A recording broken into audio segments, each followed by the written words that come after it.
I want to start by giving an illustration. For those of you that know my wife, she is an amazing and creative and artistic person. Um, I'm not. So, if God were to give her a revelation of a picture that she was to paint or draw or whatever, and gave her every skill to accomplish that task, she then has a decision to make. Is she going to do it and act on the revelation that she received from God using the skills that she was given or not? If she decides to act, then God's will is done, and it's done at the level that God intended because someone he specifically equipped to do the job has done it. But what if she says no? Well, God then is going to have to ask somebody else to do it. For the sake of the example, let's just say he asks me to do it. Maybe I say yes and paint the picture, but it's never going to be as good as if it had been done by her. Because God didn't equip me to do that job. His will is still done, but it's not done at the level of excellence that he is worthy of receiving. Mark 6, 7 to 13 says, Then he went to the surrounding villages teaching. He called to him the 12 and began to send them out two by two. He gave them authority over unclean spirits. He commanded them to take nothing for their journey except a staff, no bag, no bread, and no money in their purse, but to wear sandals and not put on two tunics. He said to them, wherever you enter a house, remain there until you depart from that place. And whoever will not receive you or hear you, when you depart from there, shake the dust off your feet as a testimony against them. Truly I say to you, it will be more tolerable for Sodom and Gomorrah on the day of judgment than for that city. So they went out and preached that men should repent. And they cast out many demons and anointed with oil many who were sick and healed them. This is a great start for the disciples. They had been watching Jesus for a while, and now they get to operate under Jesus' authority. And they do it. They received the revelation from God and now know of his power, and they act on it. So let's look a little bit further down in Mark 6, verses 30 to 44. It says, The apostles met with Jesus and told him everything, both what they had done and what they had taught. Then he said to them, Come away by yourselves to a remote place and rest a while, for many were coming and going, but they had no leisure even to eat. So they went to a remote place privately by boat. But the people saw them departing, and many knew him and ran there on foot out of every city.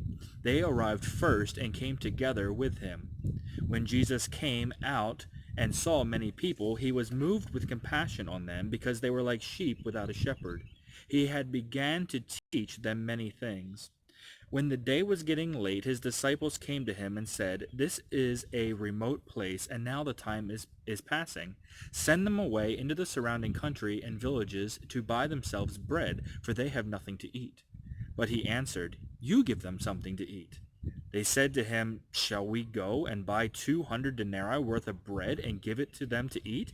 And he said to them, Well, how many loaves do you have? Go and see. When they found out, they said, 5, and 2 fish. Then he commanded them to make everyone sit down by companies on the green grass. So they sat down in ranks by hundreds and by fifties. When he had taken the 5 loaves and the 2 fish, he looked up into heaven and blessed and broke the loaves, and gave them to his disciples and to set before them. And he divided the 2 fish among them all. They all ate and were filled. And they took up 12 baskets full of fragments and of the fish. Those who ate of the loaves were about 5,000 men. This again is a great accomplishment for the disciples. Don't believe me? Well, where did the food get multiplied? Because it says that Jesus blessed the food and broke it and then gave it to the disciples. And the disciples were the ones that took it from person to person. Where was it actually multiplied? Out of the disciples' hands.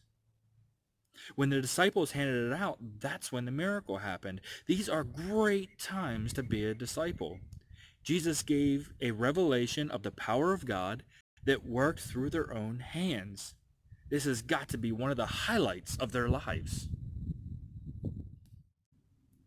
So let's keep going. Mark 6, verses 45 to 52. Immediately, he compelled his disciples to get into a boat and go before him to the other side, to Bethsaida, while he sent the crowd away. When he had sent them away, he departed to a mountain to pray. When evening came, the boat was in the midst of the sea, and he was alone on the land. He saw them straining at rowing, for the wind was against them. But about the fourth watch of the night he came to them walking on the sea, and would have passed by them. But when they saw him walking on the sea, they supposed it was a ghost, and cried out, for they all saw him and were troubled. Immediately he spoke to them and said, "Be of good cheer, it is I, do not be afraid." Then he went up to them in the boat, and the wind ceased. They were greatly astonished in themselves beyond measure and wondered, for they had not comprehended the miracle of the loaves, for their hearts were hardened. Okay, so this is a bit weird because it says that they were astonished about his ability to calm the wind and the waves because they didn't comprehend the miracle of the loaves. So there's a correlation between these two things. This means that miracles are actually tutors. They teach us, and it's possible for us even to miss the lesson. So what lesson were they supposed to learn? Most people would say that they were supposed to learn that God can do anything, even rule nature. But I don't think that was it. I think they didn't understand that they had the ability to calm the storm themselves. Remember that they were just sent out 2 by 2, and they cast out many demons and anointed with oil many who were sick and healed them, remember? And then they had bread and fish multiply in their hands. And I think Jesus expected them to calm the storm themselves. Remember, he was going to pass them by, except that he saw them straining at the oars, meaning that they were trying to fix their problems using human effort. He only came over to the boat to remind them that they had the ability to calm the storm supernaturally. But because they didn't get it, Jesus had to give them another chance and calm the storm. And he also gives them another chance later on. So we've been looking in Mark 6. So I'm going to jump ahead to Mark 8. And I want to look at verses 1 to 10. It says, "In those days the crowds, being very great, had nothing to eat. So Jesus called his disciples to him and said to them, I have compassion on the crowd, because they have now been with me for 3 days with nothing to eat. If I send them away fasting to their own houses, they will faint on the way, for some of them have come from afar." His disciples answered, "Where can we get bread to feed these men here in the wilderness?" And he asked them, "How many loaves do you have?" Now this should sound familiar. And they said, 7. He commanded the people to sit down on the ground. Taking the 7 loaves and giving thanks, he broke them, gave it to the disciples to serve, and they served the crowd. And they had a few small fish. And blessing them, he commanded that these also be served to them. So they ate and were filled, and they collected 7 baskets of the broken pieces that were left. There were about 4,000 who had eaten. And then he sent them away, and he immediately entered a boat with his disciples and came to the region of Dalmanutha. Okay, so again, where did the multiplication take place? In the disciples' hands. So we have 2 different stories, 2 different opportunities for the disciples to get the same lesson. Immediately after that, they get on a boat. The first time, Jesus is walking on the water and says, hey, you're supposed to be able to calm the storm yourselves, but because you didn't get it, because you didn't get the lesson from the loaves and the fish, I calm the storm. But I'm going to give you another chance. I'm going to have us feed 4,000 and then get into a boat again. So let's see what happens. So let's keep going. Mark 8, 13 to 21. Then he left them and, entering a boat again, departed to the other side. Now the disciples had forgotten to take bread and did not have any more than one loaf with them in the boat. And he warned them, "Take heed, beware of the yeast of the Pharisees and the yeast of Herod." And they reasoned among themselves, saying, "It is because we have no bread." Being aware of it, Jesus said to them, "Why do you reason that it is because you have no bread? Do you still not perceive or understand? Are your hearts still hardened? Having eyes, do you not see? Having ears, do you not hear? And do you not remember, when I broke the 5 loaves for the 5,000, how many baskets of pieces did you collect?" And they said, 12. "And the 7 among the 4,000, how many baskets full of broken pieces did you collect?" And they said, 7. And he said to them, "Do you still not understand?" Okay, he's literally begging them to get this. He's begging them to understand that this is not about bread. Because they could not just command... the disciples at this point should understand that Jesus could just command the bread to be made out of like a boat oar or a rock or a shoe if they had needed some food. So what is it actually about? Well, it's actually about leaven. See, it's about the leaven of Herod and the leaven of the Pharisee. Okay, so let's start with the leaven of Herod. The leaven of Herod is atheistic in nature. It is relying on man-made systems to solve your problems. People that are infected by the leaven of Herod would say things like, "God helps those who help themselves, and you are the answer to your own problems." Those living with this leaven are practical atheists. Practical atheists are people that call themselves Christians, but they live like everyone else, and the other time they're not in church. Practical atheists do not believe in an act of God. They might pray for God to do a miracle, but do not believe that he even does miracles anymore. This is what the disciples on the boat after the 5,000 had. They all had the tools, but they relied on the man-made systems like struggling at the oars to fix their problem instead of commanding the storm to stop supernaturally. The second one is the leaven of the Pharisee. The leaven of the Pharisee is a religious spirit. It's a religious spirit. We recognize God in theory, but we never put it into practice. See, they believe in form of God, but not the power of God. These infected with this leaven will always give explanations and never actually provide solutions. This was the disciples in the boat after the 4,000. They wanted to explain that he must be talking about bread because, they didn't have any, and they didn't know that this was actually a deep truth that they still had not understood after 2 miracles had been provided to them to learn from. As a church, we lose God's power when we keep trying to go back to traditions instead of hearing the fresh, present, spoken Word of God. Okay, some of you may not completely understand or believe me, so let me give you an example to kind of show what I mean. Before we became missionaries, we needed to sell our house. But we weren't able to do so before we had to get on a plane. So we had to rely on God to sell it for us while we were in Costa Rica. Our mortgage still needed to get paid every month.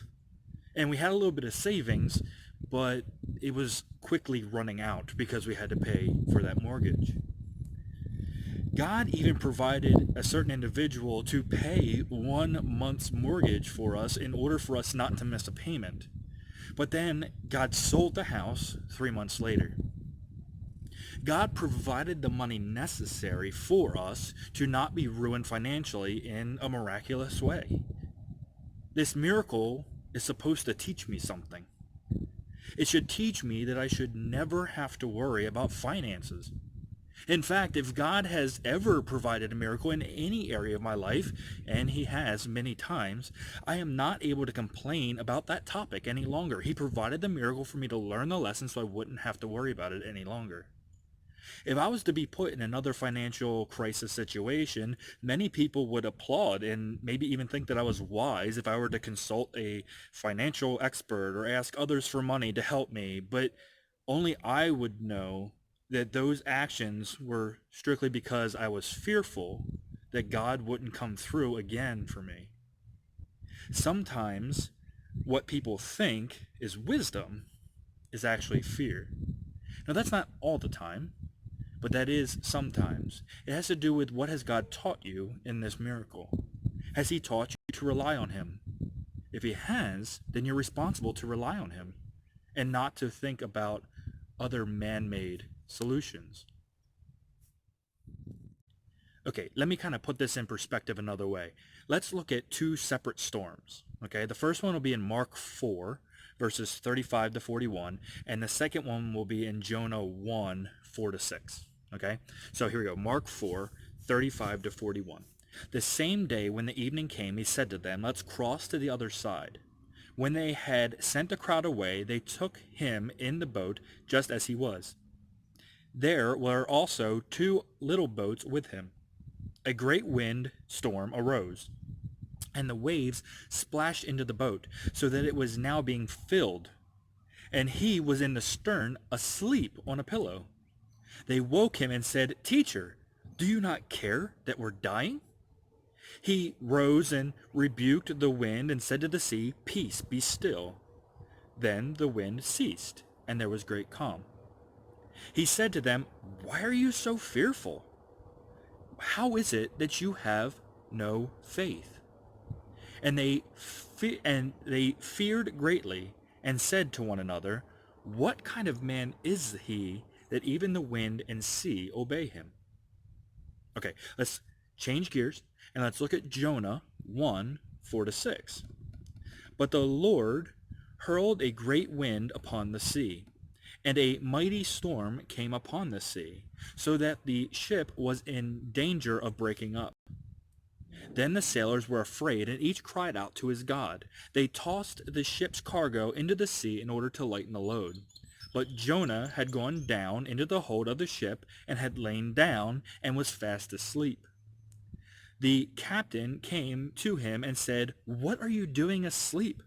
Get up and call to your God. Perhaps your God will consider us so that we do not die."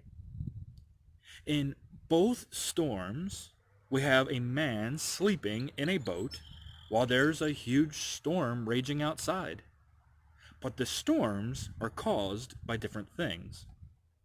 In the Mark passage, the disciples are in the will of God, and the enemy is attacking them.